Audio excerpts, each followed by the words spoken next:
दोस्तों, आप सब कैसे हो? आशा करती हूँ आप सब अच्छे हो, मस्त हो, लाइफ को अच्छे से एंजॉय कर रहे हो। आज की हमारी स्टोरी है सुपर लेडी अनिका की।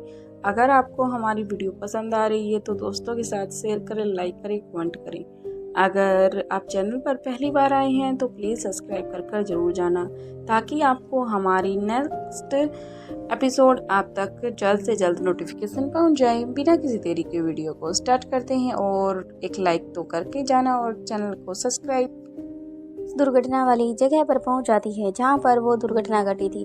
अनिका जल्दी से अपनी गाड़ी को साइड लगाती है और वह भूमि और कौटिल्य के साथ जाकर खड़ी हो जाती है। उसके बाद उस व्यक्ति का वो भी अच्छे से बॉडी को एग्जाम करने लग जाती है। तब तक सभी वहीं पर ये सब देख रहे थे। अनिका ने फेस पर मास्क पहना था तो हाथों में ग्लव्स पहने थे और जल्दी से हर चीज़ का अच्छे से जायजा ले रही थी। उसके साथ ही उसके आसपास जितने भी छोटे छोटे टूल्स यानी कि कोई भी सबूत उसको लग रहा था उसे भी एक कैरी यानी कि अपनी पॉकेट से कैरी बैग निकालती है, छोटा सी थैली प्लास्टिक की उसके अंदर डालना स्टार्ट कर देती है। वह एक हाथ में छोटा सा पिन निकालती है। उसके बाद उसे कोई भी चीज़ मिलती है उसे उठाकर जल्दी से उसके अंदर डालना स्टार्ट कर देती है। कुछ टाइम बाद ही अनिका ने वो सब सामान डाल चुकी थी जो उसे लग रहा था कि ये इम्पोर्टेंट है। उसके बाद अनिका जल्दी से भूमि और कौटिल्य के पास आ जाती है और जो वहाँ पर शोर शराबा कर रहे थे उसके फैमिली मेम्बर्स उनके पास आती है। फिर उन्हें शांत करती है और आश्वासन देती है, तुम्हारे बेटे को ये सब कैसे और क्यों हुआ इसके बारे में तो मैं आपसे बाद में पूछूंगी। बस फिलहाल के लिए ये समझ लो कि ये किसी तरह का वायरस है और आपकी बॉडी तक भी जा सकता है, क्योंकि आपने इसकी मृत्यु होते हुए देखी है या फिर जैसी भी इसकी कंडीशन देख रही हो। हम नहीं चाहते कि आप में से ये वायरस किसी की बॉडी के अंदर जाए और उसके साथ भी ऐसी कुछ दुर्घटना घटे। अब अनिका ने जैसे ही वायरस नाम और बैक्टीरिया नाम की बातें कही तो शायद कुछ लोगों को हद तक समझ आई, लेकिन कुछ ऐसे भी थे जिन्हें अब तक वो समझ नहीं आई।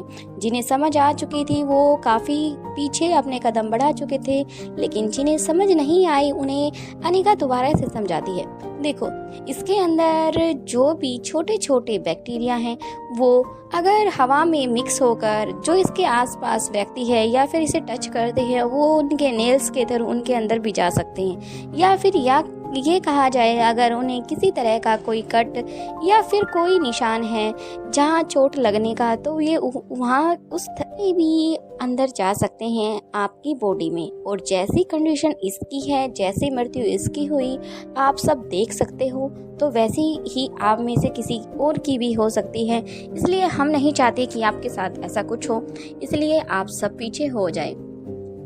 अब सभी पीछे हो जाते हैं, लेकिन उस लड़के की माँ जो वहीं बैठकर बिलक बिलक कर रो रही थी, अब अनिका समझ जाती है ये कहीं ना कहीं ये माँ ही है जिसे किसी बीमारी, किसी छूने या फिर किसी तरह का मरने का गम नहीं है। अब अनिका उसके पास बैठते हुए कहती है, देखो माता जी, ये मुझे पता है आपका बेटा है और आप इतना ज़्यादा क्यों रो रही हो। तभी वो कहती है कि मुझे नहीं पता था इसके साथ वो सब हो जाएगा। मैं इसे उस मेंटल हॉस्पिटल में छोड़ने की बात तो दूर, वहाँ उस तरफ देखना भी पसंद नहीं करती, लेकिन ये घर पर काफ़ी परेशान करना इसने स्टार्ट कर दिया था। पहले तो हम इसे बेलों से बांध कर रखते थे, लेकिन फिर बाद में वो चुप हो जाती है। अनिका फिर उससे ऊपर की तरफ उस औरत का फेस करते हुए उसे साइड ले जाती है और उसके साथ बैठ जाती है और भूमि को कुछ इशारा करती है। भूमि समझ जाती है कि वो अनिका इस केस के बारे में ही कुछ डिस्कशन करने वाली है। अब भूमि पानी की बोतल गाड़ी से लेकर आती है और उस औरत की तरफ बढ़ा देती है। वो औरत की आराम से पानी का कैप ओपन करती है, उसके बाद अनिका उसे दे देती है। अब आराम से वो पानी पीती है। उसके बाद अनिका कहती है, अब बताइए माताजी क्या हुआ था उस दिन। अब अनिका की बात सुनकर वो औरत अनिका की तरफ देखती है, फिर कहती है कि बेटा दरअसल बात ऐसे है, ये जब हम इसे बांध कर रखते थे लेकिन इसने वहाँ से भी अपने आप को आज़ाद करना स्टार्ट कर दिया। उसके बाद ये किस घरों में जाकर औरों को परेशान करने लग गया, लेकिन सभी मोहल्ले वालों ने कहा कि इसे पागल मेंटल हॉस्पिटल छोड़ दिया जाए, नहीं तो किसी और को भी परेशान करेगा, क्या पता किसी जान भी जा सकती है। अब ऐसे में हम क्या कर सकते थे, क्योंकि हमें रहना तो वहीं था, इसलिए हमने सोचा क्यों ना इसे इसका इलाज करवाया जाए, इसलिए हमने उस मेंटल हॉस्पिटल में इसे भर्ती करा दिया। उसके बाद हम घर आ गए, लेकिन कुछ दिनों में ये वापस हमारे घर भाग कर आया। लेकिन हमने फ़ोन किया तो ये वापस वहाँ पर चला गया, तो उसे वापस एम्बुलेंस लेकर हॉस्पिटल के लिए चली जाती है। लेकिन जब ये एक दिन हमारे साथ रहा था, यानी कि एक रात जिस दिन ये भाग कर आया था, उस दिन कह रहा था कि माँ मैं वहाँ नहीं जाऊँगा, जैसा तुम बोलोगी मैं बिल्कुल वैसा ही करूँगा, मैं जैसा तुम चाह रही हो वहाँ पर वैसा बिल्कुल भी नहीं है, वहाँ मुझे मार देंगे, मुझे नहीं मरना माँ, मैं आपके साथ रहना चाहता हूँ, देखो मैं बदल गया हूँ। जब वो ऐसी बातें कर रहा था तो कहीं ना कहीं मुझे लग रहा था कि ये सही कह रहा है, लेकिन ये कहते हैं ना, माँ का दिल तो मान लेता है, लेकिन जो आसपास हैं या जो उसके भाई बहन हैं शायद उन्हें भी ये लगा कि ये मेंटल है, इसलिए ये ऐसी बहकी बहकी बातें कर रहा है। क्योंकि हर पागल यही बोलता है कि मैं पागल नहीं हूँ, मैं अच्छा हूँ, मैं समझदार हूँ, लेकिन माँ तो माँ ही होती है। मैंने इसे काफ़ी सोच विचार, यानी कि सब सो गई, लेकिन मैं पूरी रात इसके माथे पर थपकी देकर इसे सुलाती रही। ये कहीं ना कहीं पूरी रात ऐसे ठुठुरता रहा, इतनी गर्मी में भी मानो किसी आइस पर इसे लिटाया गया है। अब अनिका आराम से उसकी बातें सुन रही थी और फिर वह औरत कहते कहते चुप हो जाती है। 2 मिनट के लिए चुप होती है, लेकिन अनिका उसके बोलने का इंतजार कर रही थी। तभी वह औरत अनिका के गले लग जाती है और फूट फूट कर रोने लग जाती है। अब अनिका उस औरत से कहती है, क्या हुआ माता जी, आप ऐसे क्यों रोने लग गई अचानक? तभी वह औरत कहती है कि उस दिन इसने कहा था मुझे मत भेजना, ये नींद में ही बड़बड़ा रहा था, मुझे मेरी माँ के पास जाने दो, मेरी माँ से मैं बहुत प्यार करता हूँ, मुझे उसके पास जाने दो, प्लीज़ जाने दो। ये ऐसी बहकी बहकी नींद में बातें कर रहा था, मुझे पता नहीं क्या हुआ, मैंने इसे गले लगा लिया। फिर मैंने कहा कि मैं तुझे नहीं जाने दूंगी, और मैंने इसे कहा कि तुम कहीं भाग कर छुप जाओ, अगर तुम यहाँ पर रहोगे तो शायद तुम्हें दोबारा पागल यानी कि मेंटल हॉस्पिटल भेज दिया जाएगा। अब उसको भी मेरी बात बिल्कुल समझ आ गई थी, लेकिन कहते हैं ना, होनी को कौन टाल सकता है। क्योंकि जैसे ही मेरा बेटा घर से बाहर निकलने की कोशिश की, तभी उसके बहन भाई उन्होंने ही फ़ोन कर दिया था उस मेंटल हॉस्पिटल। वह उसे उस गाड़ी में बैठा कर ले गई। मुझे नहीं पता था कि मेरा बेटा कहाँ है, तब ये इसकी ऐसी कंडीशन होकर ये दोबारा भाग कर आया, क्योंकि ये काफ़ी बलशाली था काफ़ी टाइम पहले। अनिका कहती है कि माता अब फिर आगे क्या हुआ? अब अनिका उस बात को यहीं रहने देती है जो अभी उस औरत ने स्टार्ट की थी। वह उसे तो बस अब के बारे में जानने में दिलचस्पी थी। अब अनिका की बात सुनकर वह औरत कहती है कि दरअसल बेटा ऐसे था, जब हम सभी अब सो कर उठे तो ये यहाँ चौक पर मृत पाया गया, और इसे आसपास जो वो व्यक्ति थे जो इसे पकड़ने की कोशिश कर रहे थे, इसने उनको भी जख्मी कर दिया। यह मेरे पास आना चाहता था, अपनी माँ से मिलना चाहता था, क्योंकि ये सभी से ये कह रहा था कि मेरे पास ज़्यादा टाइम नहीं है, मुझे मेरी माँ से मिलने दो। लेकिन जब तक मैं उठकर यहाँ तक आती तब तक इसकी मौत हो चुकी थी। अब वह इतनी ज़्यादा रोने लग जाती है कि खुद अनिका भी उसे संभाल नहीं पाती, क्योंकि अनिका ने जब उसकी आप बीती सुनी तो शायद अनिका का भी रोम रोम खड़ा हो गया। क्योंकि अगर अनिका सोच रही थी, मैं भी एक माँ हूँ, अगर मेरे बच्चों को जरा सी भी खरोच जाती है तो मेरे साथ क्या होता है। ये तो इसके बेटे ने तो ये दुनिया ही छोड़ दी है। अब अनिका का दिमाग घूम जाता है और फिर उस औरत को आराम से उस डेस्क पर ही बैठा देती है और पानी पिला देती है। उसके बाद जो उसकी फैमिली मेंबर्स थे वो उसके पास आ जाते हैं। अब अनिका उसे कहती है, मासा तुम्हारा बेटा जा चुका है, लेकिन मैं नहीं चाहती कि आपको कुछ हो, क्योंकि आपको उसके लिए जीना होगा। अब क्योंकि अगर आप चली गई तो शायद उसकी यादें चली जाएंगी, उसे याद रखने के लिए आप हो ना। जब तक आप यहाँ पर रहकर उसे याद रखोगी शायद वो जिंदा रहेगा।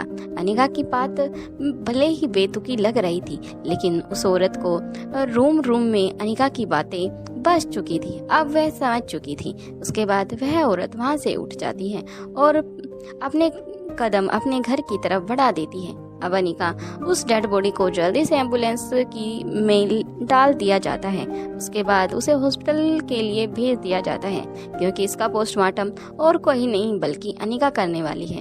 अब दूसरी तरफ रोहित का ऑफिस। रोहित आज ऑफिस जा चुका था और वह काफ़ी चिराग और अब्दुल के साथ काफ़ी बातों को डिस्कशन कर रहा था, क्योंकि अब बच्चों को काफ़ी दिन हो गए हैं और उन्हें भेजने का काम भी रोहित अपने ऊपर ही लेकर चल रहा था। अब चिराग से कहता है, चिराग मेहता, आपको फिर से बच्चों के साथ जाना होगा। अब चिराग हाँ में सिर हिला देता है। भले ही अब्दुल भी उसका सेम था, लेकिन वह चिराग पर अब्दुल से कुछ परसेंट ज़्यादा भरोसा करता था, या ये कहा जाए कि लेफ्ट राइट दोनों ही हाथ उसके सेम ही थे। लेकिन हम राइट से ज़्यादा चीज़ों ज़्यादा हैवी सामान को एक बार में ही पकड़ सकते हैं, लेकिन जब और ज़्यादा हैवी सामान जब उठाते हैं तो दोनों हाथों से बल लगाना पड़ता है। अब रोहित चिराग से साथ डिस्कशन करने लग जाता है, तभी दरवाजे पर नोक होती है। अब रोहित एकदम से चुप जाता है कि तुम दोनों तो यहाँ हैं, लेकिन बाहर कौन है। तभी दरवाजा ओपन किया जाता है और अंदर और कोई नहीं बल्कि सनी की एंट्री होती है। आज सनी को ऑफिस में देख के चिराग मेहता और अब्दुल दोनों की आंखें फटी की फटी रह जाती है। ऊपर से कुछ हाल रोहित का भी कुछ ऐसा ही था। रोहित भी बस सनी की तरफ देखता रहता है और जो अभी बातें चल रही थी उन बातों को वो वहीं स्टॉप कर देते हैं और दोनों अपनी जगह से खड़े हो जाते हैं, क्योंकि उनकी मीटिंग अब सनी आने से बंद हो गई, क्योंकि वो किसी को भी इस बारे में कोई भी भेद नहीं देना चाहते थे। बस बच्चों के बारे में अब्दुल, चिराग, रोहित, अनिका और प्रीति, भूमि और कौटिल्य के सिवा किसी को भी नहीं पता था। अब सनी को देखकर दो सभी आंखें फटी रह जाती है। तभी सनी सभी के आगे आके बीच में आके चुटकी बजाता है, कहता है, क्या हुआ आप सभी को, क्या हुआ भैया, आप ऐसे कैसे देख रहे हो। तभी चिराग और अब्दुल ही रोहित से पहले बोलते हैं कि आज ये पूर्व का पश्चिम से कैसे निकल गया चंद्रमा। अभी ये सुनकर तो फिर कहता है, चंद्रमा को तो मुझे पता नहीं कहाँ से निकलता है, शायद आपने लाइन गलत बोली है। तभी रोहित कहता है, हाँ, ये पूर्व का चांद आज पश्चिम से कैसे निकल गया। अब रोहित ऐसी बातें सुनकर फिर सनी के फेस बिल्कुल नर्वस हो जाता है। कहता है, भैया मुझे आपसे इतनी एक्सपेक्टेशन नहीं थी कि आप इस लाइन को पूरी करोगे, क्योंकि मैं ही कर लेता। अब रोहित कहता है कि लेकिन तुम ऑफिस में क्या आए हुए हो। फिर रोहित उसके कपड़ों की तरफ, उसके सूट बूट, उसके फेस, उसकी हेयर स्टाइल सब कुछ चेंज हो चुका था। जो सनी के बाल हमेशा खुले बिखरे हुए रहते थे, क्योंकि सनी को हमेशा लंबे बाल पसंद थे, वह काफ़ी आज बिल्कुल कटिंग के साथ परफेक्ट और ऊपर से बिल्कुल सूट बूट भी बिल्कुल मैचिंग क्या था, जैसे हमेशा रोहित डाल के आता था। अब रोहित कहता है, अच्छा क्या तुमने ऑफिस ज्वाइन कर लिया। रोहित की बात सुनकर सनी कहता है, यस भैया। तभी रोहित कहता है कि तुमने कब किया। अब सनी कहता है, आपके सामने ही तो खड़ा हूँ, अभी तो ही ज्वाइन किया है। अब ये सनी की बातें सुनकर सभी हंसने लग जाते हैं, क्योंकि रोहित जानबूझकर सनी को छेड़ रहा था। अब सनी काफी नर्वस हो जाता है, अपने सूज की तरफ देखने लग जाता है। अब दोनों ही अब्दुल और चिराग सनी के पास जाते हैं, फिर कहते हैं, best of luck, first day, आपके ऑफिस का आज पहला दिन है, मुझे लगता है आप काफ़ी अच्छा और काफ़ी बेहतर तरीके से अपने आप को प्रस्तुत करोगे। अब उसके बारे में ऐसी बातें सुनकर सनी को काफ़ी शर्म आने लगी, लेकिन दोनों अब्दुल और चिराग उस कैबिन से बाहर चले जाते हैं। तभी रोहित भी सनी के पास आ जाता है और उसकी तरफ गोल गोल चक्कर काट कर कहता है, फिर उसके कंधे पर हाथ रखते हुए, भाई मैं काफ़ी खुश हूँ जो तुम देर से आए लेकिन तंदुरुस्त आए, मुझे काफ़ी अच्छा और बेहतर लग रहा है कि तुम ऑफिस आए। अब सनी भी काफ़ी अपने आप को हल्का महसूस कर रहा था, क्योंकि रोहित ने भी आज काफ़ी उसकी तारीफ की। अब सनी को बैठने का इशारा करता है और सनी अपनी जगह पर बैठ जाता है, तो दूसरी तरफ रोहित अपनी चेयर पर जाकर बैठ जाता है। तभी रोहित कहता है कि अब तुम क्या काम कर सकते हो मुझे बताओ। अब सनी कहता है, भैया मैं आपसे ही सीखूंगा, जो आप मुझे बताओगे मैं उसे अपनी तरफ से पूरा कॉन्फिडेंस के साथ पूरा करने की कोशिश करूंगा। अब सनी की बात सुनकर रोहित भी काफ़ी सरप्राइज हो जाता है। फिर रोहित सनी से पूछता है, क्या मैं तुमसे एक बात पूछूं। अब सनी कहता है, हाँ भाई आप पूछ सकते हो। अब सनी की बात सुनकर रोहित कहता है कि तुम्हारे अंदर ये आइडिया कहाँ से आया कि आप ऑफिस आकर जॉब करोगे, अपने फेवरेट वीडियो गेम को छोड़कर। अब सनी कहता है कहीं से नहीं, लेकिन मेरी शादी होने वाली है तो उससे पहले मुझे सेल्फ डिफेंस बनना पड़ेगा ना। अब रोहित भी काफ़ी खुश हो जाता है, लेकिन फिर कहता है तुम्हारे अंदर से आता तो काफ़ी मंथ पहले ही तुम्हारी एंगेजमेंट हो चुकी है, शायद पहले ही आ चुका होता। फिर कहीं ना कहीं सन्नी के मुंह से निकल जाता है कि ये सब मुझे बच्चों ने, इतना कहकर वह चुप हो जाता है। फिर रोहित की हंसी छूट जाती है क्योंकि ये इतनी सी बात उसने बच्चों से सीखी है। अब सनी भी काफ़ी ऑफर्ड फील कर रहा था, तभी रोहित उसे एक फाइल देता है। फिर उसे कहता है कि मुझे इसकी अच्छे से एक छोटी फ़ोटोकॉपी बनवा के दो, उसके बाद जो तुम इसमें चेक कर लो, अगर तुम्हें कुछ कैलकुलेशन रोंग लगती है तो उन्हें राइट करो और उसके बाद मुझे चेक कराओ। अब रोहित की बात सुनकर सनी अपनी फाइल लेकर बाहर की तरफ चला जाता है और रोहित के साइड से एक केबिन छोड़कर ही सनी का केबिन था। अब रोहित काफ़ी हंस रहा था। सनी के जाने के बाद यहीं सनी के फेस पर भी एक प्यारी सी स्माइल आ जाती है क्योंकि आज उसका फर्स्ट डे था ऑफिस का। और रोहित ने और अब्दुल ने, चिराग ने उसकी कैसी क्लास लगाई है आज सोच कर वो भी हैरान था। तो जैसे ही सनी अपने कैबिन में आता है, आराम से अपनी चेयर पर बैठकर कैलकुलेशन करना स्टार्ट कर देता है। उसके बाद जैसे ही उसके फ़ोन की रिंग बजती है, वो देखता है इस पे कॉल किसी और के नहीं बल्कि मुक्ता की थी। अभी वो उसे डिस्कनेक्ट कर देता है, लेकिन फिर अपना काम करना स्टार्ट कर देता है। फिर मुक्ता दोबारा कॉल करती है, सनी फिर डिस्कनेक्ट कर देता है। उसके बाद तीसरी बार मुक्ता नहीं करती। सनी को वेट था कि मुक्ता करेगी, लेकिन फिर सनी अपने काम में लग जाता है। अब सनी अपने काम में काफ़ी व्यस्त था, तभी उसके फ़ोन में मैसेज फ्लैश होता है। अब सनी जल्दी से फ़ोन के मैसेज को काम करते हुए देख रहा था, तभी उसे मुक्ता का नाम पड़ता है। उसके बाद वो मैसेज को रीड करना स्टार्ट करता है। उसमें लिखा था, आज कहाँ बिजी हो, क्योंकि आज से पहले तो तुमने कभी मेरा फ़ोन नहीं कट किया। अब सनी को लगा कि शायद उस मुक्ता को बता देना चाहिए, नहीं तो बिना बाद में मुक्ता परेशान भी होगी और ऊपर से पता नहीं मेरे बारे में क्या क्या सोच रही होगी। अब सनी उस बुक्स फाइल को साइड टेबल पर रख देता है और उसके बाद मुक्ता से बात करने का स्टार्ट करता है। दूसरी तरफ से मुक्ता भी कॉल उठा लेती है। अब सनी कहता है, हेलो मुक्ता। मुक्ता कहती है, हाय सनी, कैसे हो? सनी कहता है कि बिल्कुल ठीक हूँ। अब मुक्ता कहती है कि तुमने आज से पहले तो मेरा फ़ोन कभी कट नहीं किया सनी, लेकिन आज कैसे किया? अब सनी कहता है कि भाई शादी होने वाली है, अब मुझे कुछ करना भी होगा, ये नहीं कि मैं आराम से बैठकर ठाली घर में पड़ा रहूं। अब मुक्ता कहती है, तो फिर तुम कहाँ हो? अब सनी कहता है, जैसे मैं तुम्हारे पास कॉल करता हूँ तो हमेशा बिजी होते हुए भी कॉल अटेंड करती हो, लेकिन मेरा आज फर्स्ट डे है। मैं नहीं चाहता मुझे किसी तरह की कोई पनिशमेंट मिले या मुझे डांट पड़े, इसलिए मैं तुमसे बात नहीं कर सकता। अभी मुक्ता के फेस पर इतनी प्यारी स्माइल आ जाती है। फिर मुक्ता कहती है कि सनी बेस्ट ऑफ लक, क्योंकि मुझे पता नहीं कितना अच्छा महसूस हो रहा है कि आप आज ऑफिस गई, क्योंकि काफ़ी टाइम पहले मैं भी यही सोच रही थी कि तुम्हें घर ना रहकर अब अपने भाई के साथ उसका हाथ बटाना चाहिए, जिससे धीरे धीरे तुम्हें भी काम की नॉलेज हो जाएगी और सब चीज़ों की अच्छे से नॉलेज हो जाएगी। उसके साथ तुम काम करना भी स्टार्ट कर दोगे। अब मुक्ता ये सब सोच ही रही थी। सनी कहता है, क्या हुआ मुक्ता, कहाँ खो गई? मुक्ता कहती है कि कुछ नहीं, बस सनी मैं तुम्हारे लिए काम भगवान से काफ़ी प्रार्थना करूँगी कि तुम्हें बहुत जल्द सारा काम आ जाए। जब तक हमारी शादी होती है उससे पहले तुम डीपली नॉलेज इस शेयर मार्केट की या फिर ऑफिस से रिलेटेड जो भी जानकारी है उसे अच्छे से कलेक्ट कर लो। अब सनी भी मुक्ता को कहता है कि थैंक्स मुक्ता। अब उसके बाद फ़ोन को कट करके अपनी पॉकेट में डाल देता है। फिर वो वापस अपनी टेबल पर आके कैलकुलेशन करना स्टार्ट कर देता है। उसके बाद सनी भूल ही जाता है कि मैं कहाँ से स्टॉप हुआ था और कहाँ से स्टार्ट किया था। अब सनी अपने सिर पर चपत लगाते हुए कहता है, यार मुझे दोबारा से करना होगा, मुझे तो पता नहीं मैं कहाँ पर था और कितने टोटल नंबर आ चुके थे। अब सनी दोबारा से काउंट करना स्टार्ट करता है। बाकी का नेक्स्ट एपिसोड में देखते हैं। वीडियो पसंद आ रही है तो लाइक शेयर सब्सक्राइब, वो एक प्यारा सा कमेंट तो बनता है और एक लाइक कर जरूर जाना।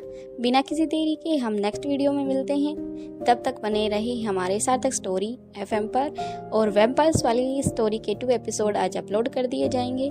Thank you friends.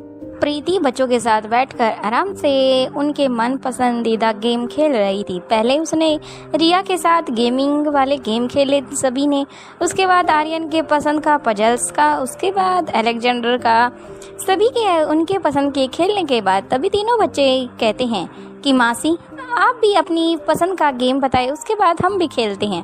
अब प्रीति काफ़ी कंफ्यूज हो गई कि बच्चों को क्या बताऊं और क्या गेम। मैंने तो कभी अपनी लाइफ में गेम ही नहीं खेला, क्योंकि मेरे परिवार में मैं ही थी और जल्द से मुझ पर सारी जिम्मेदारी आ गई। उस बीच मेरा मौका मुझे खेलने का ही नहीं मिला। तभी प्रीति कहती है कि चलो मैं तुम लोगों को ढूंढती हूँ, तुम ऐसा करो जल्दी से छुप जाओ। अब रिया को मस्ती सोच जाती है। वो कहती है चलो अलेक्जेंडर और आर्यन सभी पूरे मारवा हाउस में कहीं भी छुप जाते हैं, उसके बाद मासी हमें ढूंढेगी, तभी उन्हें पता चलेगा कि कैसे हम खेलते हैं। अब तीनों ही बच्चे रूम से बाहर जा चुके थे। अब प्रीति काउंटिंग करती है 10, 9, 8, 7, 6, 5, 3, 2, 1 एंड गो। प्रीति जैसे ही अपनी आंखों से हाथ हटाती है तो इधर उधर देखने लग जाती है, लेकिन तीनों ही बच्चे गायब थे। इधर उधर देखने के बाद भी उसे कहीं भी दिखाई नहीं पड़ते। उसके बाद प्रीति को समझ आ जाता है कि जरूर बच्चे कहीं बाहर जाकर छुपे होंगे। पूरा मारवा हाउस इतना बड़ा था कि शायद प्रीति का पूरा दिन ही बच्चों को ढूंढने में निकल जाता, इसलिए तभी वह इधर उधर ढूंढ रही थी। तभी आशा मारवा सामने से आती हुई दिखाई दी। तभी प्रीति से पूछती है क्या हुआ बेटा, तुम क्या ढूंढ रही हो? क्या कोई चीज गुम हो गई है? मुझे बताओ, मैं तुम्हारी हेल्प करती हूँ। प्रीति कहती है कि कुछ नहीं, बच्चों के साथ मैं लुका छिपी का गेम खेल रही हूँ, तो बच्चे मारवा हाउस में कहीं छुप गए हैं, इसलिए मैं उन्हें ढूंढ रही हूँ। अब आशा मारवा कहती है चलो मैं भी तुम्हारे साथ मिलकर उन्हें ढूंढती हूँ। अब आशा मारवा भी बच्चों को ढूंढने लग जाती हैं। एक से भले 2 हो चुके थे, इधर उधर ढूंढने लग जाते हैं। तभी जैसे ही वे नीचे की तरफ अपने कदम बढ़ा देते हैं तो पूरे सभी डाइनिंग हॉल में बैठकर खाना खा रहे थे। तभी दोनों इधर उधर ढूंढने लग जाती हैं, लेकिन उन्हें बच्चे कहीं भी दिखाई नहीं पड़ते। अब जल्दी से दोनों नीचे की तरफ ही कदम बढ़ा देती हैं, इधर उधर रूम्स में चेक करने के बाद। तभी दादी कहती है कि प्रीति इधर आओ। प्रीति उधर आ जाती है, फिर पूछती है क्या हुआ, तुम दोनों क्या मिलकर ढूंढ रही हो? अब प्रीति कहती है कि दादी दरअसल बात कुछ ऐसे है कि हम हाइड एंड सीक खेल रहे थे तो बच्चे कहीं छुप गए हैं, इसलिए मैं उन्हें ढूंढ रही हूँ, लेकिन कुछ नहीं मिला मुझे। फिर मेरी हेल्प के लिए आशा मारवा मैम ने की, इसलिए हम सभी मिलकर ढूंढ रहे हैं। अब दादी माँ भी सभी को ऑर्डर देती है और जल्दी से तीनों बच्चों को ढूंढकर जल्दी से निकालो, क्योंकि दादी माँ ज़्यादा देर तक बच्चे अगर छुप जाते हैं तो उनका दिल घबराने लग जाता है। अब सभी को ऑर्डर मिल चुका था और जल्द सभी अपनी टेबल से उठ चुके थे और इधर उधर सभी ढूंढने लग जाते हैं। तभी अनिका के रूम में रिया छुपी हुई थी। तभी प्रीति का दिल किया कि एक बार अनिका के रूम में जाकर देखती है। अनिका के रूम में जैसे ही प्रीति एंट्री करती है तो वहाँ पर बेड के नीचे ही रिया छुपी हुई थी। अब प्रीति आगे की तरफ कदम बढ़ाती है तो रिया की जो चप्पल थी शायद एक अंदर जाने से पहले एक बार ही छूट गई थी। वो देखने के बाद फिर कहती है प्रीति रिया मैंने तुम्हें ढूंढ लिया है। आप जल्दी से बेड के नीचे देखती है तो रिया वहीं पर थी। अब रिया बाहर की तरफ आ जाती है। अब रिया भी वो खुद प्रीति के साथ मिलकर अलेक्जेंडर और आर्यन को ढूंढने का काम करती है। तभी वो देखती है कि सभी इधर उधर घूम रहे हैं। तभी वो कहती है मासी ये सब इधर उधर क्यों घूम रहे हैं? तभी वो कहती हैं ये सभी तुम्हें ढूंढने का काम कर रहे हैं, क्योंकि मुझसे अकेली से ये काम नहीं होने वाला था, इसलिए सभी को दादी माँ ने काम पर लगा दिया है। अब इतनी बात सुनकर दोनों हंसने लग जाती हैं। तभी सभी रूम्स में चेक करने के बाद लेकिन अलेक्जेंडर और आर्यन तो कहीं भी नहीं मिले। अब प्रीति काफ़ी कंफ्यूज हो जाती है। तभी आशा मारवा ने सोचा कि एक बार मैं अपने रूम में चेक करके आती हूँ। अब आशा मारवा भी अपने रूम में जैसे ही जाती है तो उसे अलेक्जेंडर के पैर दिख जाते हैं नीचे से, जो कि पर्दे के पीछे छुपा हुआ था। अब जैसे ही देखती है तभी उसे ढूंढ लेती है। तभी वो कहता है दादी माँ चुप, मुझे प्रीति मौसी ढूंढ रही है। तभी वो कहती है कि बेटा मैंने तुम्हें ढूंढ लिया है, क्योंकि मैं भी तुम्हारे साथ गेम का एक हिस्सा हूँ। अब जैसे ही उसे ऐसी बात का पता चलता है तो वो आराम से बाहर आ जाता है। फिर सभी अलेक्जेंडर को ढूंढने के लिए निकल पड़ते हैं। अब सभी इधर उधर देख ले रहे थे, लेकिन अलेक्जेंडर का तो कहीं भी कुछ भी क्लू नहीं मिल रहा था। अब सभी काफ़ी परेशान हो जाते हैं कि आखिर अलेक्जेंडर गया तो गया कहाँ। लेकिन अलेक्जेंडर तो छुपता क्योंकि अलेक्जेंडर नीचे की तरफ ही था तो उसे पता लग चुका था कि सभी उसे ढूंढने का काम कर रहे हैं। तो वह जैसे ही एक जगह पर खड़ा होता है तो वहाँ पर एक छोटा सा दरवाज़ा था, जैसे कि कोई खिड़की हो। उधर जैसे ही अपने पैर उधर की तरफ करता है तो वहाँ पर उसे एनी दिखाई देती है, जो कि उसकी माँ ने पहले ही उसे दिखाया था, बिल्कुल हूबहू अनिका के जैसी ही थी। अब वो उसके साथ चला जाता है, उसके पास बाहर की तरफ अपने पैर निकाल कर उधर दूसरी तरफ एनी के पास चला जाता है। एनी पूछती है हेलो बच्चे। तभी एनी को देखकर अलेक्जेंडर फिर उससे हेलो करता है और फिर पूछता है हेलो एनी, तुम कैसी हो। तभी एनी हाँ में सिर हिला देती है। फिर अलेक्जेंडर इधर उधर छुपने का रास्ता देखता है। तभी एनी पूछती है क्या हुआ बाबा, तुम्हें क्या हुआ। तभी अलेक्जेंडर कहता है कुछ नहीं, मुझे छुपने का रास्ता ढूंढ रहा हूँ। तभी एनी कहती है कि तुम्हें यहाँ से जाना होगा। अब अलेक्जेंडर पूछता है ऐसा क्यों, मुझे यहाँ से क्यों जाना होगा, क्या मैं यहाँ पर छुप नहीं सकता। तभी वो कहती है कि नहीं, यहाँ पर छुपने की किसी को भी परमिशन नहीं है, यहाँ तक कि इधर आने का भी परमिशन किसी को नहीं मिली है, इसलिए आपको यहाँ से जाना होगा, नहीं तो अनिका आपको काफ़ी डांट लगाएगी। अब अलेक्जेंडर जब उसकी बात उसकी माँ की आती है और ऊपर से उसकी माँ ही बोल रही है, तो अब तो अलेक्जेंडर को यहाँ से जाना ही था। जैसे ही वो अपने कदम बाहर की तरफ बढ़ाता है तो उसे वही तीनों क्लोन दिखाई पड़ते हैं, जो तीनों हूबहू जैसे ही थे।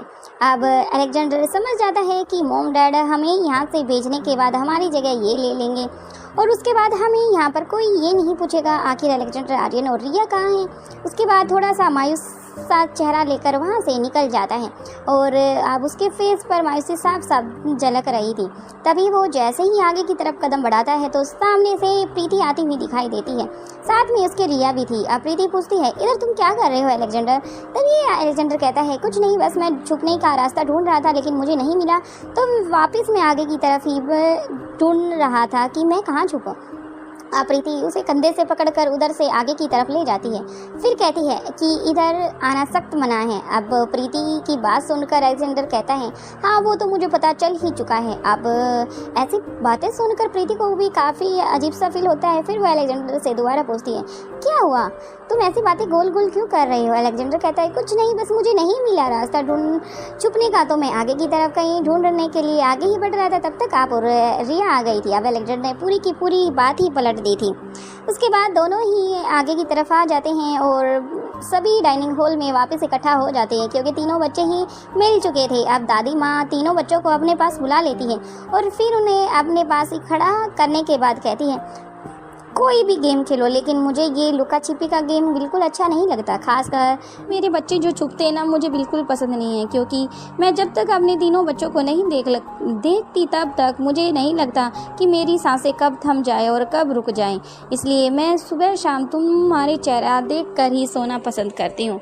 अब दादी माँ के तीनों बच्चे ही गले लग जाते हैं और कहीं ना कहीं बच्चों की आंखों में भी आंसू आ जाते हैं, क्योंकि उन्हें पता था, भले ही दादी माँ को ना पता चले, लेकिन उन्हें पता था कि अब हमें यहाँ से जाना होगा, क्योंकि अब हमारे काफ़ी दिन हो गए हैं, अब हम रिक्वेस्ट भी नहीं कर सकते। इतना ही होने के बाद तीनों ही अपनी आंखों से आंसू पोंछ लेते हैं, क्योंकि उन्हें पता था कि उनकी मम्मी ये सब उनके भले के लिए ही कर रही है। अपनी आंखें पोंछ कर वापस खड़े हो जाते हैं।